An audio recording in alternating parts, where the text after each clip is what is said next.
Hello दोस्तों, स्वागत है आप लोग का हमारे यूट्यूब चैनल सनातन की जानकारी 24 में। मित्रों, आजकल आप लोग सनातन धर्म हिंदू धर्म को लेकर बहुत सी बातें सुन रहे होंगे। धर्म को लेकर आजकल लोगों के मन में आस्था तो बहुत कम रह गई है, पर इसे लेकर बवाल बहुत मचा हुआ है।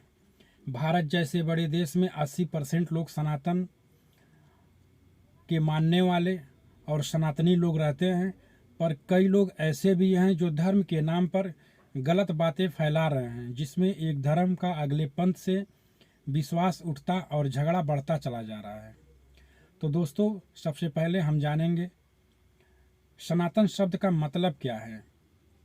तो साथियों, आप लोग के जानकारी के लिए हम बताना चाहते हैं, सनातन शब्द का मतलब शाश्वत है, जो सदा से था और सदा रहेगा, जिसका ना कभी आदि था ना अंत, वही है सनातन।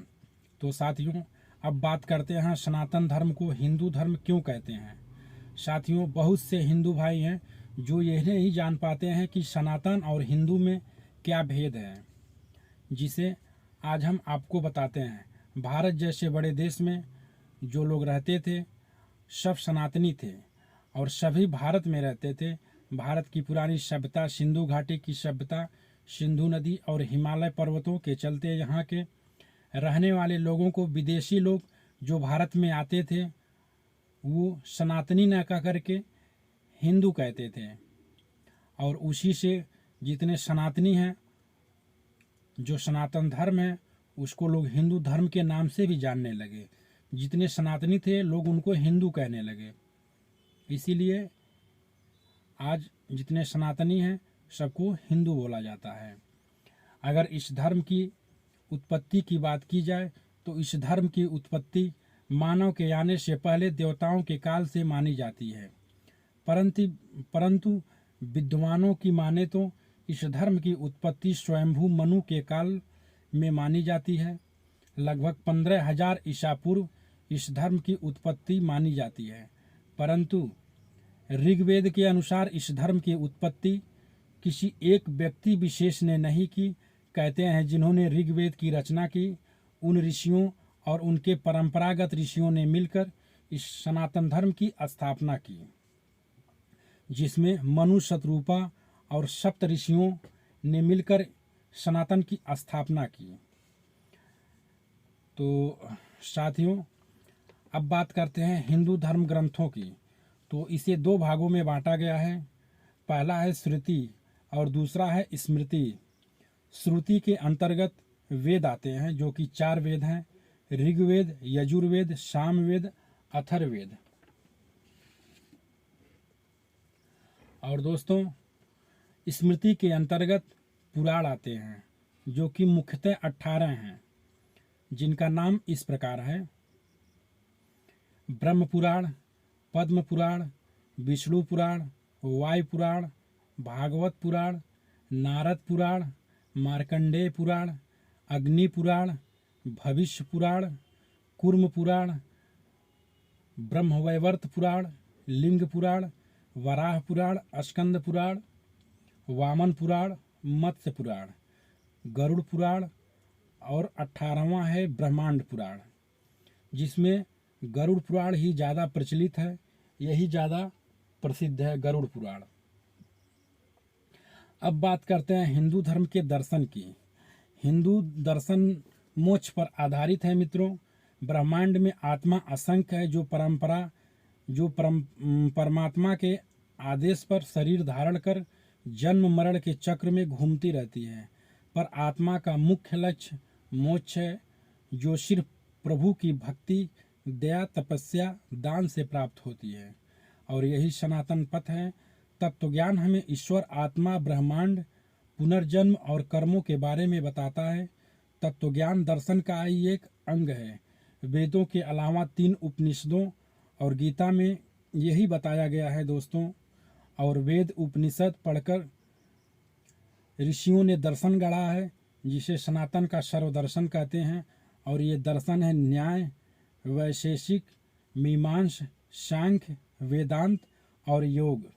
तो दोस्तों, अब बात करते हैं ईश्वर एक है या अनेक है। जैसे हिंदू धर्म में बहुत से देवी देवता हैं। तो साथियों थोड़ा सा इस पे प्रकाश डालते हैं।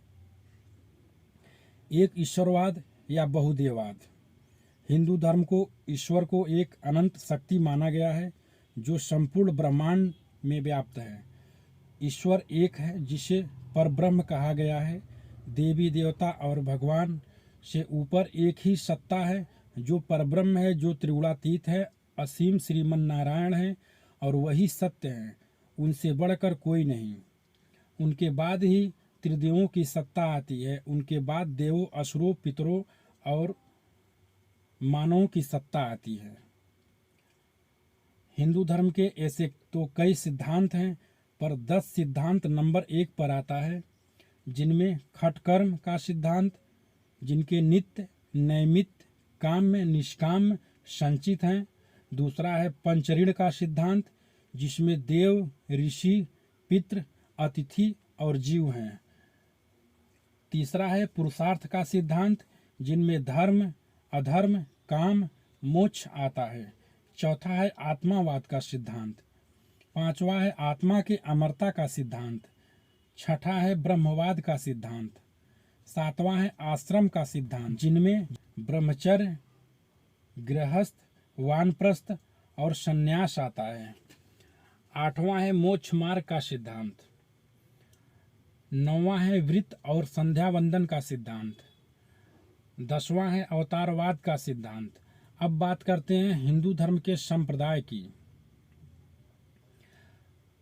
तो दोस्तों वैदिक संप्रदाय, इसके अंतर्गत स्रोत, परंपरा, आर्य समाज, ब्रह्म समाज आदि आते हैं। दूसरा है शैव संप्रदाय, इसके अंतर्गत पाशुपात, आगमिक, रसेश्वर, महेश्वर, कश्मीरी शैव, वीर शैव, तमिल शैव, नंदीनाथ, काल, दमन, कोल, कपालिक, कालामुख, लिंगायत,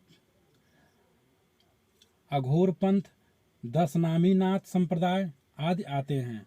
तीसरा है शाक्त संप्रदाय, इसके अंतर्गत श्रीकुल, कालीकुल, जो सभी देवियों के उपासक हैं। चौथा है वैष्णव संप्रदाय, इसके अंतर्गत भागवत, दत्तात्रेय, शौर्य, पांचरात्र मत, वैरागी, दास, रामानंद, रामावत, वल्लभाचार्य, निम्बकाचार्य, ब्रह्म, राधा वल्लभ, सखी, चैतन्य, रामस्नेही, कामड़िया, नामदेव, पंचसखा, प्रणामी, रामानुज, वैष्णव संप्रदाय आदि आते हैं। पांचवा है स्मार्त संप्रदाय, जो स्मृति पर आधारित है। यह पंचदेवों के उपासक हैं। पंचदेव अर्थात विष्णु, सूर्य, शिव, गणेश, दुर्गा आदि आते हैं। छठा है संत संप्रदाय, इसके अंतर्गत शुद्ध वैदिक संप्रदाय के अलावा गायत्री परिवार, रामकृष्ण मिशन, धामी संप्रदाय, कबीर पंथ, रविदास पंथ, राधा स्वामी, जय गुरुदेव आदि सभी वैदिक परंपरा के ही वाहक हैं। सातवां है तांत्रिक संप्रदाय, इसके अंतर्गत दक्षिणाचार, वामनाचार, कौलाचार, विद्यापीठ आदि तांत्रिक संप्रदाय के वाहक हैं। अब बात करते हैं दोस्तों हिंदू धर्म के तीर्थ स्थल की। तो हिंदू धर्म के तीर्थों की तो इसमें 4 धाम, 12 शिवलिंग, अमरनाथ, कैलाश, मानसरोवर, 52 शक्तिपीठ और सप्तपुरी का यात्रा का ही महत्व है। साथियों चारों धाम, 52 शक्तिपीठ, 12 शिवलिंग और सप्तपुरी का मैं अलग से वीडियो बनाऊंगा, उसे ज़रूर देखें। अब बात करते हैं, अगर हिंदू हैं, शुद्ध हिंदू हैं, तो ज़िंदगी में एक बार तो ज़रूर अयोध्या, मथुरा आप लोग को जाना चाहिए, क्योंकि यही आखिरी मोक्ष धाम है। साथियों अगर मनुष्य सारा तीर्थ कर लिया और अयोध्या, मथुरा नहीं गया तो तीर्थ सफल नहीं होता है। दोस्तों आज के लिए इतना ही, और अगर चैनल पर नए हैं तो चैनल को सब्सक्राइब करें, वीडियो को लाइक करें और अपने दोस्तों में अधिक से अधिक शेयर करें, ताकि सभी को सनातन धर्म के विषय में जानकारी मिलती रहे। धन्यवाद दोस्तों, मिलते हैं अगले वीडियो में। तब तक के लिए जय श्री राम दोस्तों।